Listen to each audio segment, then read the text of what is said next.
ને દીકરાનું પાત્ર આપે, ભાઈનું પાત્ર આપે, પતિનું પાત્ર આપે, પિતાનું પાત્ર આપે તો સાંગોપાંગ પાત્ર ભજવવા જોઈએ સાહેબ. એમાં ન ચાલે. જો કલાકાર એક આવી સ્ટેજ ઉપર આવી અને કલાકાર એનું પાત્ર ભજવે અને જો લોકોને વાહ કરી દે એટલું નહીં. ભાવનગર મહારાજા કૃષ્ણકુમારસિંહજી નાટક જોવા ગયા. મોહન મારવાડી કાઠિયાવાડી કબૂતર બે કવિ કલાકાર હતા મુંબઈના, અને એને જોનારા માણસો મુંબઈમાં હજી જીવે છે. હા, એને કાઠિયાવાડી કબૂતર સ્ત્રી પાત્ર લેતો, અને તમને નવાઈ લાગશે પણ વાત હકીકત છે કે મુંબઈની કરોડપતિને ઘરેથી બાયું સ્ત્રીઓની હાલ શીખવાના ટ્યુશન રાખતી એની પાસે. સ્ત્રીએ કેમ હાલવું, એમ કેમ પગ ઉપાડવો ને કેમ મૂકો, એ કાઠિયાવાડી કબૂતર શીખવાડતો સાહેબ. આવો કલાકાર જબરજસ્ત. અને એ બીજો હતો મોહન મારવાડી, એ પુરુષ પોશાક લેતો. અને અહીંયા ભાવનગર નાટક આવ્યું. નાટક આવ્યા પછી ભાવનગર મહારાજી નાટક જોવા ગયા અને ભરતરીનું પાત્ર લઈને મોહન મારવાડી આવ્યો અને અભિનય જોઈને બાપુ ખુશ થઈ ગયા. એટલે પગનો તોડો હોનાનો હતો ને, એ કીધું કે હું આવું તને ઇનામ આપું છું, તારી કલા ઉપર મને મોજના તોરા છૂટે છે. તો કે નહીં લઉં. તો કેમ કે તમે એક ભાવનગરના રાજા હતા, હું તો 92 લાખ માળવાનો ધણી છું એમ. અને હવે જો હું તમારું દાન લઉં તો વેહ ભજ્યો ન કહેવાય, લજ્યો કહેવાય. વેહનું એટલું માણસને હતું સાહેબ, વેહનું એટલું હતું કે વેહ ભજવવો એવો જોઈએ. હા,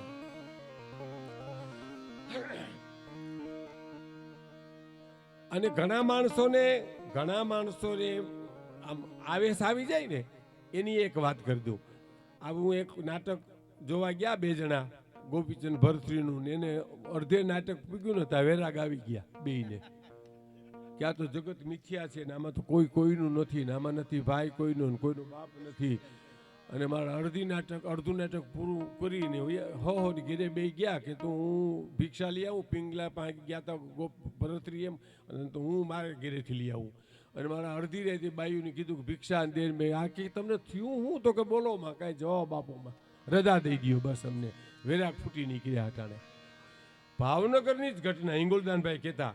અને રાતની ટ્રેનમાં બેઠા ગિરનાર આવવા માટે, અને ચિત્તોલ આવ્યું ને હવાર પડ્યું ત્યાં તો ભાઈ બેન પિતા પુત્ર મા દીકરો બધું દુનિયા દેખાણીને ગળગળા થઈ ગયા હો.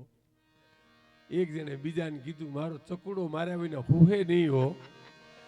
તો કે મારો મનુડો મારા વિના નહીં હોવે. કે તો હાલો પાછા. ઈ વ્યારુટાણે નીકળ્યા નાટકમાંથી અધૂરું મૂકીને ઈ હવારે પાછા આવ્યા. અને ભાવનગરમાં એ જીવ્યા ત્યાં સુધી બજારમાં હાલ્યા જાય. આખું ભાવનગર એમ કહેતા જો ગોપીચંદ ભરતરીના દીકરા હાલ્યા જાય, જો ગોપીચંદ ભરતરીના દીકરા. વે ભજ્યો ન કહેવાય, લજ્યો કહેવાય. અને અમારે કમલ કલા કંપની જુનાગઢમાં આવી હતી, અને સમીમ રાણી ઈશાકભાઈ બેના મેઇન પાત્રો હતા. ઈશાકભાઈ માલિક હતા એના, અને સમીમબેન સ્ત્રી પાત્ર લેતા. પણ અદ્ભુત. એમાં એક મમનભાઈ મીર હતા, એ કોમેડી હતા.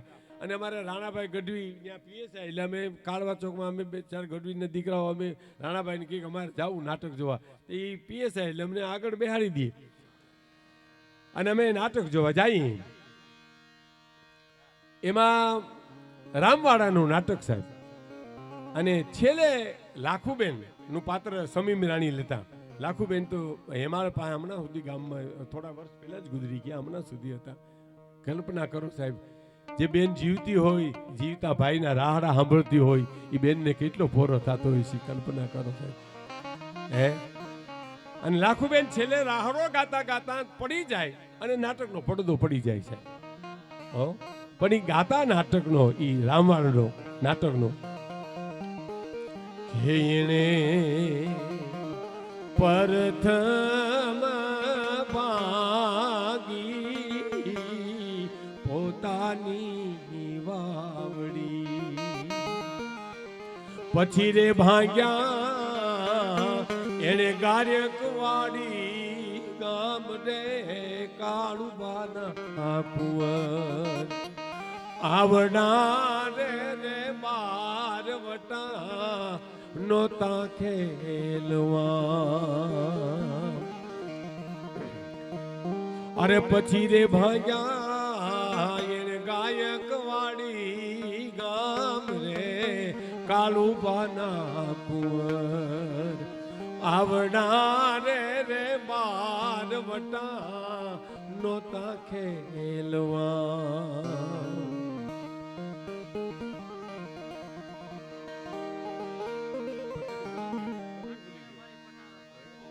પાટું રે મારી પેટારો ભાંગ્યો અને વાગી છે એને ડાબા રે પગમાં ચૂક રે કાળું બનાકું આવડા રે માર વટા નોતા ખેલવા. અને સાહેબ કરોડો છવાઈ ગયેલો.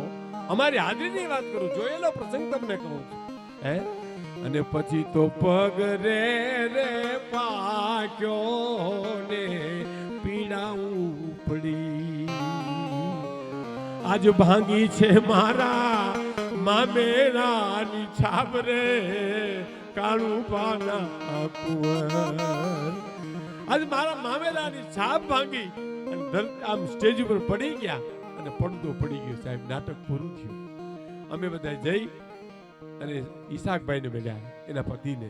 અમારે સમીમ બેનને મળવું છે. તો કે હમણાં નહીં મળે. મને કે ભીખુદાનભાઈ 15-20 મિનિટ પછી તો લાખુબેન માંથી બહાર નીકળી છીએ. સાહેબ કલ્પના કરો, તમે બેઠા છો સાહેબ. 15 પાત્ર ભજવા પછી 15-20 મિનિટ સુધી તો લાખુબેન ના પાત્રમાં રહેશે. પછી પરકાયા પ્રવેશ જેને કહીને આપણે એનું નામ કહેવાય સાહેબ. એના પાત્રો જીવતા રહીએ. એટલે કહેવાનો મારો અર્થ એ છે કે આમાં જીવન રેડવું પડે. જીવન રેડીને જો જીવો તો તમને જીવવાની મજા આવે છે. છેલ્લી કડીને છેલ્લો એક પ્રસંગ કહીને મારી વાત પૂરી કરું, કારણ કે બધા હવે બધા સમય હું બોલ્યા કરું તો તમે સાંભળ્યા કરો, કોઈ ગાયા કરે તો તમે સાંભળ્યા કરો. પણ થોડી એક કડી છેલ્લી ગાય અને એક નાનો પ્રસંગ કહીને હું વાત પૂરી કરું. મારી કહે હરિદાન હરીને મારગડે જહાલવું રે. કહે હરિદાન હરીને મારગડે જહાલવું રે.